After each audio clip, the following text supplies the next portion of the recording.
કથા કેવી હોવી જોઈએ? તો દ્રષ્ટાંતમય કથા એ સર્વશ્રેષ્ઠ કથા છે, જેના માધ્યમ દ્વારા શ્રોતાઓને તુરંત ખ્યાલ આવે કે મને આમાં શું કહેવા માંગે છે. શુદ્ધ પુરાણી નારદજીને જે કથા કરી રહ્યા છે, દ્રષ્ટાંત આપ્યું. આ દ્રષ્ટાંત આપણા બધાના જીવનનું દ્રષ્ટાંત છે. આ કથા એટલે આપણા બધાના જીવનની કથા છે.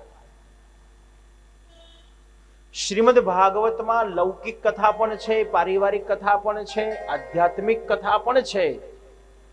કારણ સમાજમાંથી જ શીખવાનું છે અને પાછું સમાજને જ આપવાનું છે.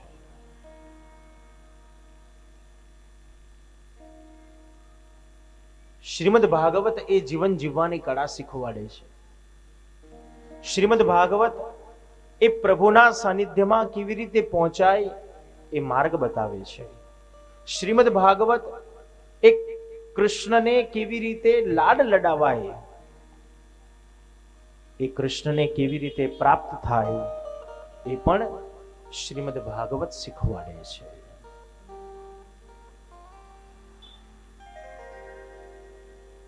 શુદ્ધ પુરાણીએ દ્રષ્ટાંત આપ્યું. તુંગભદ્રા નદીને કિનારે આત્મદેવ નામનો બ્રાહ્મણ ધુંધુલી નામની પત્નીની સાથે રહે છે. આ આપણા બધાના જીવનનું દ્રષ્ટાંત છે.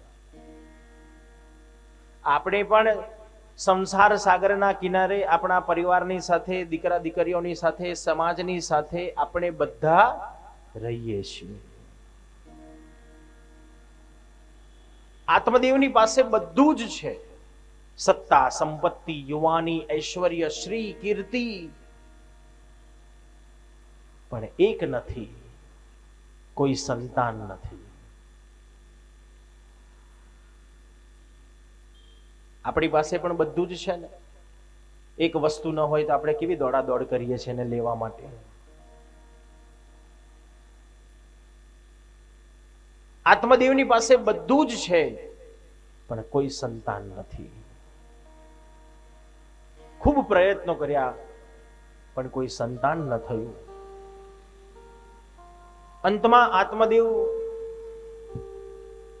નિરાશ થઈ ગયો. આટલા બધા પ્રયત્નો કરવા છતાંય મને કોઈ સંતાન પ્રાપ્ત નથી થતું. શું કરવું હવે? આ સંપત્તિ શા કામની? આ શ્રી, કીર્તિ કોના માટે? આ સંપત્તિ કોના માટે ભેગી કરી છે? એને વાપરનારો જ કોઈ ન હોય તો? આત્મદેવ દુખી થઈ ગયો અને આત્મદેવે નક્કી કર્યું કે સંતાન વગર જીવવું એના કરતા તો મરી જવું સારું.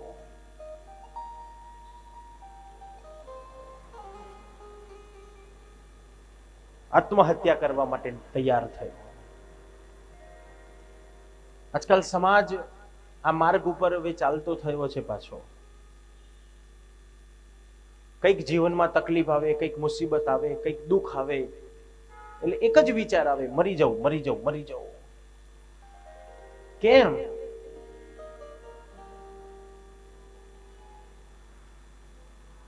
ખરેખર તો વિચાર ના આવવો જોઈએ, પણ છતાંય આવે છે. કેમ આવે છે? શું કચાશ રાખી આપણે કે આવા બધા વિચારો આપણને બધાને આવે છે આત્મહત્યાના? તો બેઝિક જોવા જઈએ તો બેઝિક એ ભક્તિ છે.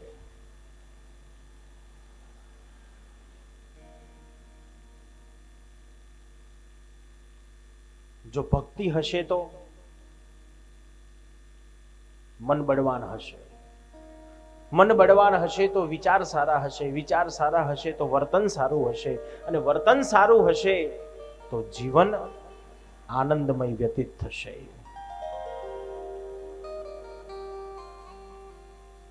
પણ ભક્તિ જો નબળી હશે તો વિચાર નબળા હશે, વિચાર નબળા હશે તો મન નબળા હશે, મન નબળા હશે તો વર્તન નબળું હશે અને આખું જીવન દુઃખમય વ્યતીત થાય છે.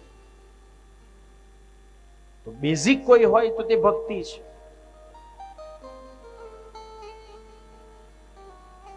આજકાલ સમાજ સુસાઇડના માર્ગ તરફ જવા લાગ્યો, આપઘાત તરફ જવા લાગ્યો, કારણ એનામાં ભક્તિની ઉણપ છે. ભક્તિ નબળી પડી તો મન નબળું પડ્યું, મન નબળું પડ્યું તો વિચાર નબળા પડ્યા, વિચાર નબળા પડ્યા તો વર્તન નબળું પડ્યું અને આખું જીવન દુઃખમય વ્યતીત થાય છે.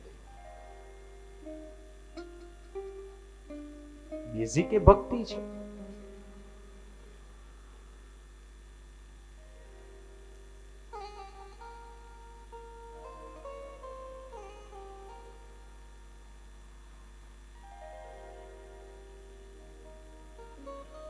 તેથી તો જ્ઞાનીઓ કે છે ભક્તિમાં જાઓ, સેવામાં જાઓ, મંદિરમાં જાઓ, કારણ મન બળવાન બને છે.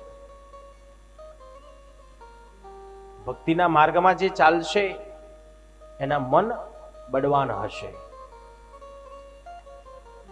સામે પછી ગમે એવી વિકટ પરિસ્થિતિ આવીને ઊભી રહેશે પણ એનું મન ક્યારે ડગશે નહીં, કારણ એની પાસે ભક્તિનો આધાર છે. અને આપણે બધા જરાક તકલીફ આવી જાય, મુશ્કેલી આવી જાય તોય બી જઈએ છે, ગભરામણ થઈ જાય છે. આજકાલ આપણા બધાના મન કેટલા બધા નબળા પડતા ગયા. રસ્તામાં, ઘરમાં ચાલતા હઈએ, દાદરો ચડતા હઈએ અને જો ઉપર છત ઉપરથી ગિલોડી જો આપણા ઉપર પડે ને તોય એટેક આવી જાય.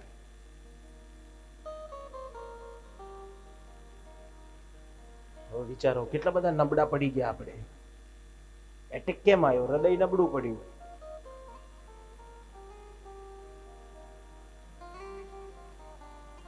ભક્તિ બળ છે.